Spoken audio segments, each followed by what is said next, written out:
Hi friends, Priyadarshini ವ್ಲಾಗ್ಗೆ ಸ್ವಾಗತ. ಯಾರೆಲ್ಲ ಈ ವಿಡಿಯೋಸ್ ನೋಡ್ತಾ ಇದ್ದೀರಾ, ಲೈಕ್ ಮಾಡಿ, ಶೇರ್ ಮಾಡಿ, ಹಾಗೆ ಸಬ್ಸ್ಕ್ರೈಬ್ ಮಾಡಿ ಫ್ರೆಂಡ್ಸ್. ಬನ್ನಿ ಫ್ರೆಂಡ್ಸ್, ಸ್ಯಾಟರ್ಡೆ ಒಂದು ಮ್ಯೂಸಿಕಲ್ ನೈಟ್ ಅಂತ ಹೇಳ್ಬಿಟ್ಟು ಒಂದು ಪ್ರೋಗ್ರಾಮ್ಗೆ ಹೋಗಿದ್ವಿ. ಆ ಪ್ರೋಗ್ರಾಮ್ ತುಂಬ ಚೆನ್ನಾಗಿತ್ತು. ರಾಜೇಶ್ ಕೃಷ್ಣನ್ ಸರ್ ಅವ್ರ ಟೀಮಿಂದ ನಡೆಸ್ಕೊಟ್ಟಿರೋದು. ತುಂಬ ಚೆನ್ನಾಗಿತ್ತು. Songs Puneeth Rajkumar songs, Shankar Nag sir ಅವ್ರದ್ದು ಸಾಂಗ್ಸು ಎಲ್ಲ ತುಂಬ ಚೆನ್ನಾಗಿತ್ತು. ತುಂಬ ಎಂಜಾಯ್ ಮಾಡಿದ್ವಿ ಸ್ಯಾಟರ್ಡೆ ನಾವು. ನಾನು ಇಲ್ಲಿ ವಿಡಿಯೋ ಮಾಡುವಾಗ ಆಡಿಯೋ ವಿತ್ ಇತ್ತು. ನಿಮ್ಗೆ ಕೆಲವರು ನೋಡಿದ್ದಾರೆ.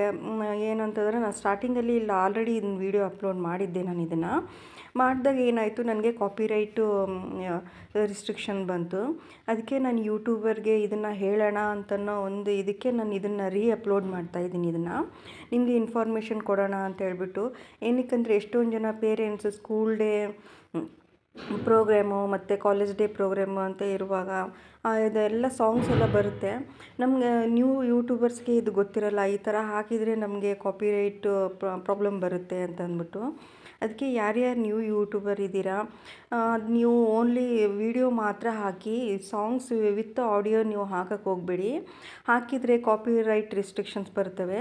ಕೆಲವ್ರಿಗೆ ಶೋ ಮಾಡುತ್ತೆ, ಗೊತ್ತಾಗುತ್ತೆ ಸ್ಟಾರ್ಟಿಂಗಲ್ಲಿ, ಅದನ್ನು ಚೇಂಜಸ್ ಮಾಡ್ಕೋಬೋದು. ಬಟ್ ಏನಾಗುತ್ತೆ ಅಂತಂದರೆ, ಗೊತ್ತಾಗ್ದಿಲ್ಲ, ಅದು ರಿಸ್ಟ್ರಿಕ್ಷನ್ಸ್ ಅವ್ರಿಗೆ ಗೊತ್ತಾಗ್ದಿರೆ ಅದೇ ಥರ ಹಾಗೇ ಮಾಡ್ತಾ ಹೋದರೆ ಏನಾಗುತ್ತೆ, ಇನ್ನೇನು ಲಾಸ್ಟ್ ಮೂಮೆಂಟ್ ಮಾನಿಟೈಸ್ ಆಗೋ ಟೈಮಲ್ಲಿ ಅದು ಮಾನಿಟೈಸೇಷನ್ ರಿಜೆಕ್ಟ್ ಆಗಿಬಿಡುತ್ತೆ. ಎಲ್ಲರಿಗೂ ಗೊತ್ತು, ಯೂಟ್ಯೂಬರ್ಸು ಎಷ್ಟೊಂದು ಕಷ್ಟಪಟ್ಟು ವಿಡಿಯೋ ಮಾಡಿಕೊಂಡು ಹಾಕ್ತಾ ಇರ್ತಾರೆ, ಅಪ್ಲೋಡ್ ಮಾಡ್ತಾ ಇರ್ತಾರೆ. ಮಾನಿಟೈಸ್ ಮಾಡ್ಕೊಳ್ಳೋಕ್ಕೆ ಅಲ್ವಾ ಎಲ್ಲರೂ ಮಾಡೋದು. ಈ ಥರ ಇರುವಾಗ ಇನ್ನೇನು ನಮ್ಮದು ಮಾನಿಟೈಸ್ ಆಗುತ್ತೆ ಅನ್ನೋ ಟೈಮಲ್ಲಿ ಈ ಥರ ಪ್ರಾಬ್ಲಮ್ಸ್ ಬಂದಾಗ ಏನಾಗುತ್ತೆ, ಆಮೇಲೆ ಮತ್ತೆ ರಿಟರ್ನ್ ನಾವು ಬ್ಯಾಕ್ ಹೋಗ್ಬಿಟ್ಟು ಎಲ್ಲೆಲ್ಲಿ ರಿಸ್ಟ್ರಿಕ್ಷನ್, ಏನಕ್ಕೆ ಪ್ರಾಬ್ಲಮ್ ಆಯಿತು, ಏನು ಮಿಸ್ಟೇಕ್ಸ್ ಆಯಿತು ಅಂತ ಹುಡ್ಕೊಂಡು ಕುತ್ಕೊಳ್ಳೋಕ್ಕಿಂತ ಸ್ಟಾರ್ಟಿಂಗಲ್ಲೇ ನೋಡಿಕೊಂಡು ರಿಸ್ಟ್ರಿಕ್ಷನ್ಸ್ ಬಂದರೆ, ಕಾಪಿರೈಟ್ ರಿಸ್ಟ್ರಿಕ್ಷನ್ಸ್ ಅವು ಇವು ರಿಸ್ಟ್ರಿಕ್ಷನ್ಸ್ ಬಂದರೆ ಖಂಡಿತ ನೀವು ಕಂಟಿನ್ಯೂ ಮಾಡೋಕ್ಕೆ ಹೋಗಬೇಡಿ. ರಿಸ್ಟ್ರಿಕ್ಷನ್ಸ್ ಬಂದರೆ ಅದನ್ನ ಬೇರೆ ಒಂದು, ಇವಾಗ ನೋಡಿ, ನಾನು ಆಡಿಯೋ ಇಲ್ಲ, ನಾನು ಓನ್ಲಿ ಅದು ವಿಡಿಯೋ ಮಾತ್ರನೇ ನಾನು ಅಪ್ಲೋಡ್ ಮಾಡಿ ಹಾಕ್ತಾಯಿದ್ದೀನಿ. ನೀವು ಈ ವಿಡಿಯೋ ನೋಡಿಬಿಟ್ಟು ಎಂಜಾಯ್ ಮಾಡ್ತೀರಾ ಅನ್ನೋ ಒಂದು ನಂಬಿಕೆ ಮೇಲೆ ಹಾಕಿದ್ದೀನಿ. ವಿಡಿಯೋ ನೋಡಿ ಇದು ಜಸ್ಟ್ ಎಂಜಾಯ್ ಮಾಡಿ, ಓಕೆನಾ? ಯಾಕಂದರೆ ಇದನ್ನ ತುಂಬ ಚೆನ್ನಾಗಿತ್ತು ಪ್ರೋಗ್ರಾಮು. ಪುನೀತ್ ರಾಜ್ಕುಮಾರ್ ಸರ್ ನನ್ನ ಫೇವ್ರೇಟು. ಅವ್ರದ್ದು ಸಾಂಗ್ಸ್ ಎಲ್ಲ ಹಾಕ್ತಾರಾಗ ನನಗಂತೂ ತುಂಬ ಖುಷಿ ಆಯಿತು. ಬಟ್ ಅವರಿಲ್ಲ ಅನ್ನೋ ಬೇಜಾರು ನನಗೆ ನಿಜವಾಗ್ಲೂ ತುಂಬ ಕಾಡ್ತಾಯಿತ್ತು. ಬಟ್ ಅವ್ರ ಸಾಂಗಲ್ಲಿ ಅವ್ರು ಲೈವಲ್ಲಿದ್ದಾರೆ, ಅವರು ಜೀವಂತವಾಗಿದ್ದಾರೆ ಅಂತ ಪ್ರತಿಯೊಬ್ಬ ಪುನೀತ್ ರಾಜ್ಕುಮಾರ್ ಸರ್ ಅಭಿಮಾನಿ ಅಂದ್ಕೊಂಡಿದ್ದಾರೆ. ಅದೇ ಥರ ಅವ್ರನ್ನ ಪೂಜಿಸ್ತಾರೆ, ಆರಾಧಿಸ್ತಾರೆ. ಅದರಲ್ಲಿ ನಾನು ಒಬ್ಬಳು. ಅದೇ ಥರ ಶಂಕರ್ನಾಗ್ ಸರ್ ಅವರ ಹಾಡುಗಳು ಕೂಡ, ಅವ್ರದ್ದು ಮೆಲೋಡಿಯಸ್ ಸಾಂಗ್ ತುಂಬ ಗೀತಾ ಫಿಲ್ಮ್ದು ಅವೆಲ್ಲ ಇದ್ದು ಅವು ಕೂಡ ಹಾಡ್ತಾಯಿದ್ರು. ಇವಾಗ ನೋಡ್ತಾ ಇರೋ ವಿಡಿಯೋಲ್ಲಿ ನೀವು ಕಾಣದಂತೆ ಮಾಯವಾದನು ಅನ್ನೋ ಸಾಂಗ್ನ ರಾಜೇಶ್ ಕೃಷ್ಣನ್ ಸರ್ ಮತ್ತು ಟೀಮು ಹಾಡ್ತಾ ಇರೋದು. ನಾನು ಇದು ವಿಡಿಯೋ ಅಪ್ಲೋಡ್ ಮಾಡೋಕ್ಕೆ ಮೇನ್ ಕಾರಣನೇ, ನ್ಯೂ ಯೂಟ್ಯೂಬರ್ಸ್ ಈ ಥರ ಮಿಸ್ಟೇಕ್ಸ್ ಮಾಡಬೇಡಿ. ಕಾಪಿರೈಟ್ ಬಂದಾಗ ಇಮಿಡಿಯೇಟು ನೀವು ಅದನ್ನ ಆಡಿಯೋ, ಯಾಕಂದರೆ ಗೊತ್ತಿರಲಾರ್ದೆ ಅಪ್ಲೋಡ್ ಮಾಡಿರ್ತಾರೆ. ಅದು ಕೆಲವ್ರಿಗೆ ಕಾಪಿರೈಟ್ ಅಂದರೆ ಏನು ಅಂತ ಗೊತ್ತಿರಲ್ಲ. ನಾನು ಇವಾಗ ಹೇಳ್ತೀನಿ, ಕಾಪಿರೈಟ್ ಅಂತಂದರೆ ಅದೊಂದು ರಿಸ್ಟ್ರಿಕ್ಷನ್ಸು, ಬೇರೆ ಕಡೆ ಸಾಂಗ್ಸು ತಗೊಳ್ಳೋ ಹಾಗಿಲ್ಲ. ಈ ರೀತಿ ನಾವು ಅನ್ಕೋತೀವಿ. ಏನಂದರೆ ಅದು ಲೈವಲ್ಲಿ ಅಲ್ವಾ, ನಾವೇನು ಫೋನಿಂದ ಫೋನ್ ತೊಗೊಂಡಿಲ್ವಲ್ಲ ಅಂತ, ಇಲ್ಲ ಟಿ ವಿ ಮುಂದೆ ಇಟ್ಬಿಟ್ಟು ನಾವು ಈ ಸಾಂಗ್ಸ್ ಏನು ತೊಗೊಂಡಿಲ್ವಲ್ಲ ಅಂತ ಹಾಗೆ ಅನಿಸುತ್ತೆ. ಅದೇ ಥರ ನಾನು ಕೂಡ ಅದೇ ಥರ ಅಂದ್ಕೊಂಡಿದ್ದೆ. ಬಟ್ ಇಲ್ಲಿ ನನಗೆ ಕಾಪಿರೈಟ್ ರಿಸ್ಟ್ರಿಕ್ಷನ್ ಬಂದ ಮೇಲೆ ನನಗೆ ಗೊತ್ತಾಗಿರೋದು, ಎಲ್ಲೇ ಆಗಿರಲಿ ಆ ಸಾಂಗ್ಸು ನಾವು ಬಾಯಿಂದ ಹಾಡಿ, ಬೇಕಿದ್ದರೆ ನಿಮ್ಮ ವಾಯ್ಸ್ ಚೆನ್ನಾಗಿದ್ದರೆ ನೀವು ಅದು ಸಾಂಗ್ಸ್ಗೆ ಕರೆಕ್ಟಾಗಿ ರಿಲೇಟೆಡ್ ನೀವು ಸಾಂಗ್ ಹಾಡ್ತಾ ನೀವು ವಿಡಿಯೋ ಮಾಡಿ. ಖಂಡಿತ ನಿಮ್ಮ ಟ್ಯಾಲೆಂಟ್ಗೂ ಒಂದು ಅಪಾರ್ಚುನಿಟೀಸ್ ಇದ್ದಂಗೆ ಇರುತ್ತೆ. ನೀವು ವಿಡಿಯೋನೂ ಹಾಕ್ಬೋದು. ಆ ಥರ ಮಾಡ್ಕೊಳ್ಳಿ. ಆ ಥರ ಆಗಿಲ್ಲ ಅಂತಂದರೆ ಜಾಸ್ತಿ ಏನು ತಲೆ ಕೆಡ್ಸ್ಕೊಳಕ್ಕೆ ಹೋಗ್ಬೇಡಿ. ವಿಡಿಯೋ ಅಷ್ಟೇ ಹಾಕಿ. ನಮ್ಮ ಸಪೋರ್ಟ್ ಮಾಡೋರು ಯಾವಾಗಿದ್ರೂ ಸಪೋರ್ಟ್ ಮಾಡೇ ಮಾಡ್ತಾರೆ ಅನ್ನೋ ನಂಬಿಕೆ ನನಗಿದೆ. ಅದಕ್ಕೋಸ್ಕರ ನ್ಯೂ ಯೂಟ್ಯೂಬರ್ಸು ಯಾವುದೇ ಕಾರಣಕ್ಕೂ ಮ್ಯೂಸಿಕ್ ಇದು ಮಾಡಬೇಡಿ. ಈ ಥರ ಸ್ಟೇಜ್ ಶೋ ಇದ್ದಾಗ, ನಾನು ಒಂದು ಲಾಸ್ಟ್ ಟೈಮ್ ಆಲ್ರೆಡಿ ನಾನು ರಾಮಕೃಷ್ಣ ಆಶ್ರಮದ್ದು ಸ್ಟೇಜ್ ಶೋದು ನಾನು ಹಾಕಿದ್ದೆ. ಬಟ್ ಅದಕ್ಕೆ ನನಗೆ ಕಾಪಿರೈಟ್ ಬಂದಿರಲಿಲ್ಲ. ಇದಕ್ಕೆ ನನಗೆ ಕಾಪಿರೈಟ್ ಬಂತು. ಅದು ಆ್ಯಕ್ಚುಲಿ ಸಾಂಗ್ಸ್, ಬೇಸಿಕಲಿ ಸಾಂಗ್ಸಿಂದ ಬಂದಿರೋದು. ಯಾಕಂದರೆ ನಾನು ರಾಮಕೃಷ್ಣ ಆಶ್ರಮದ್ದು ನಾನು ಮ್ಯೂಸಿಕಲ್ ಪ್ರೋಗ್ರಾಮ್ದು ಹಾಕಿದಾಗ ಅದೆಲ್ಲ ಜಸ್ಟ್ ಮ್ಯೂಸಿಕ್ ಆಗಿತ್ತು. ಅದು ಸಾಂಗ್ಸ್ ಏನು ಇರಲಿಲ್ಲ ಅದರಲ್ಲಿ. ಅದಕ್ಕೆ ಯಾರು ಈ ಥರ ಸಾಂಗ್ಸ್ದು ಇದು ಮಾಡಬೇಡಿ. ಮತ್ತು ಇನ್ನೊಂದು ನನಗೆ ಒಂದು ಶಾರ್ಟ್ಸ್ ಸ್ಟಾರ್ಟಿಂಗಲ್ಲೇ ಬಂತು, ಏನಂದರೆ ಶಾರ್ಟ್ಸ್ದು ಪಕ್ಕದಲ್ಲೇ ಫೋನ್ ಇಟ್ಬಿಟ್ಟು ನಾನು ಸಾಂಗ್ ಕೇಳಿಬಿಟ್ಟು ಆ ಥರ ಆಡಿಯೋ ತೊಗೊಂಡಿದ್ದೆ, ಅದು ಕೂಡ ಕಾಪಿರೈಟ್ ಬಂತು. ನಾನು ಆವಾಗೇ ಅದನ್ನು ತೆಗೆದ್ಬಿಟ್ಟು ಸಾಂಗ್ಸ್ ಚೇಂಜ್ ಮಾಡಿಕೊಂಡು ಅದು ಯಾವ ರೀತಿ ಶಾರ್ಟ್ಸ್ಗೆ ನಾವು ಹಾಕಬೇಕು, ಅದು ವಿತ್ ರೂಲ್ಸಲ್ಲಿ ಯಾವ ಥರ ಇದೆ ಅದೇ ಥರ ನಾನು ಫಾಲೋ ಮಾಡಿದೆ. ಇವಾಗ ನಿಮ್ಗೆ ಕೂಡ ಅಷ್ಟೇ, ಯಾರು ಈ ಥರ ಮಿಸ್ಟೇಕ್ಸ್ ಮಾಡಬೇಡಿ. ಏನಕ್ಕೆ ಅಂದರೆ ಯೂಟ್ಯೂಬರ್ಸು ಪಡೋ ಕಷ್ಟ ಅವ್ರಿಗೆ ಗೊತ್ತಿರುತ್ತೆ. ಅದು ಒಂದೊಂದು ವೀಡಿಯೋಸು ಯಾವ ರೀತಿ ನೀವು ಕ್ಯಾಪ್ಚರ್ ಮಾಡಿರ್ತೀರ, ಅದು ಈ ಥರ ಪ್ರೋಗ್ರಾಮ್ಸಲ್ಲಿ ಅಂದರೆ ಯಾವಾಗಲೂ ಈ ಥರ ಹಿಡ್ಕೊಂಡು ನಾವು ವೀಡಿಯೋಸ್ ಮಾಡ್ಕೋತೀವಿ. ಮತ್ತು ಯಾವ ಆ್ಯಂಗಲಲ್ಲಿ ಇದ್ದರೆ ನಮಗೆ ಫುಲ್ ಕ್ಲಾರಿಟಿ ಇರುತ್ತೆ ಅನ್ನೋದೊಂದು ನಾವು ಯೋಚನೆ ಮಾಡ್ತೀವಿ. ಮತ್ತು ಎಷ್ಟೊಂದು ಡಿಸ್ಟರ್ಬೆನ್ಸಸ್ ಇರುತ್ತೆ, ಅವನ್ನೆಲ್ಲ ಅವಾಯ್ಡ್ ಮಾಡಿ ನಾವು ಇಲ್ಲಿ ನಾನು ಮಾಡ್ಕೊಂಡಿರ್ತೀವಿ. ಅದಕ್ಕೆ ಈ ರೀತಿ ಮಿಸ್ಟೇಕ್ಸ್ ಮಾಡಬೇಡಿ, ತುಂಬ ಜೋಪಾನವಾಗಿ ವಿಡಿಯೋ ಮಾಡಿ.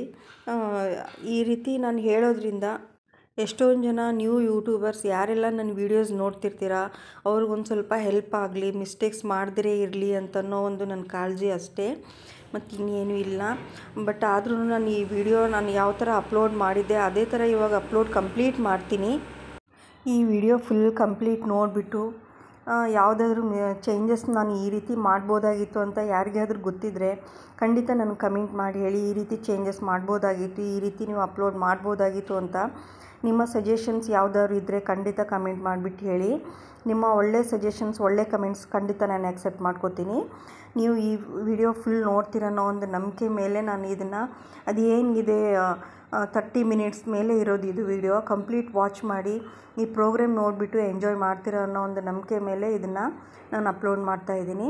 ಇವಾಗ ಈ ಪ್ರೋಗ್ರಾಮ್ ಬಗ್ಗೆ ಹೇಳೋದಾದರೆ, ಇದು ಒಂದು ಡಿಪಾರ್ಟ್ಮೆಂಟಲ್ ಸ್ಪಾನ್ಸರ್ಶಿಪ್ ಥರ ಇತ್ತು. ಇದು ಒಂದು ಡಿಪಾರ್ಟ್ಮೆಂಟ್ ಕಡೆಯಿಂದ ಆಯೋಜನೆ ಮಾಡಿರೋ ಪ್ರೋಗ್ರಾಮ್ ಆಗಿತ್ತು. ಇದು ನಮಗೂ ಇನ್ವಿಟೇಷನ್ ಇದ್ದಿದ್ದರಿಂದ ನಾವು ಹೋಗೋಣ ಅಂತ ಹೇಳ್ಬಿಟ್ಟು ಹೋದ್ವಿ. ಬಟ್ ಈ ಪ್ರೋಗ್ರಾಮ್ ತುಂಬ ಚೆನ್ನಾಗಿತ್ತು, ಸಾಂಗ್ಸ್ ಎಲ್ಲ ಕೇಳಿದ್ವಿ, ಅಲ್ಲಿ ಸ್ನ್ಯಾಕ್ಸ್ ಇತ್ತು, ಚೆನ್ನಾಗಿ ತಿಂದ್ಕೊಂಡ್ವಿ. ಮಕ್ಕಳು ಕೂಡ ತುಂಬ ಎಂಜಾಯ್ ಮಾಡಿದ್ರು. ಮಕ್ಕಳಿಗೆಲ್ಲ ಲಾಸ್ಟ್ ವೀಕೆಲ್ಲ ತುಂಬ ಎಕ್ಸಾಮ್ಸ್ ಎಲ್ಲ ಇದು ಸೆಟರ್ಡೆ ಆದ್ರಿಂದ ಯಾವುದು ಓದಬೇಕನ್ನೋ ಟೆನ್ಷನ್ಸ್ ಇರಲಿಲ್ಲ, ಏನಿರಲಿಲ್ಲ. ಚೆನ್ನಾಗಿ ಎಂಜಾಯ್ಮೆಂಟ್ ಮಾಡಿಕೊಂಡು ಲಾಸ್ಟಿಗೆ ಸ್ಟೇಜ್ ಮುಂದ್ಗಡೆ ಡ್ಯಾನ್ಸ್ ಮಾಡೋ ಅಪರ್ಚುನಿಟೀಸ್ ಇತ್ತು ಮಕ್ಕಳಿಗೆ. ಅಲ್ಲಿ ರಾಜೇಶ್ ಕೃಷ್ಣನ್ ಸರ್ ಹಾಡ್ತಾಯಿದ್ರು, ಎದುರುಗಡೆ ಇರೋ ಎಲ್ಲ ಮಕ್ಕಳು, ಎಲ್ಲ ಪೇರೆಂಟ್ಸ್, ಕೆಲವೊಂದು ಪೇರೆಂಟ್ಸ್ ಕೂಡ ತುಂಬ ಎಂಜಾಯ್ ಮಾಡಿದ್ರು, ಎಲ್ಲರೂ ಡ್ಯಾನ್ಸ್ ಮಾಡಿದರು, ಸೂಪರಾಗಿತ್ತು. ನಾನು ನಾನು ಕ್ಯಾಪ್ಚರ್ ಮಾಡ್ಕೊಳ್ಳೋ ಟೈಮ್ನಲ್ಲಿ, ವೀಡಿಯೋ ಮಾಡ್ಕೊಳ್ಳೋ ಟೈಮ್ನಲ್ಲಿ ಅನ್ಕೋತಾ ಇದ್ದೆ, ಇದನ್ನೆಲ್ಲ ನನ್ನ ವ್ಯೂವರ್ಸಿಗೆ ನಾನು ತೋರಿಸ್ಬೇಕಲ್ಲ, ಈ ರೀತಿ ಪ್ರೋಗ್ರಾಮ್ ಇತ್ತು, ಈ ರೀತಿ ಸಾಂಗ್ಸ್ ನಾನು ಕೇಳಿಸ್ಬೇಕಲ್ಲ ಅಂತ ಅನ್ಕೋತಾ ಇದ್ದೆ. ಬಟ್ ಇಟ್ಸ್ ಓಕೆ, ಮಿಸ್ ಆಯಿತು, ಪರವಾಗಿಲ್ಲ. ಬಟ್ ನಾನು ಎಂಜಾಯ್ ಮಾಡಿದೆ, ನೀವು ನೋಡಿ ಎಂಜಾಯ್ ಮಾಡ್ತೀರಾ ಅಂತನ್ನೋ ಒಂದು ನಂಬಿಕೆ ಮೇಲೆ ನಾನು ಈ ವಿಡಿಯೋನ ಹಾಕ್ತಾಯಿದ್ದೀನಿ. ನೀವು ಕಂಪ್ಲೀಟ್ ವಾಚ್ ಮಾಡಿ, ನಿಮ್ಮ ಸಜೆಷನ್ಸ್ ಕೊಡಿ ನನಗೆ, ಯಾವ ರೀತಿ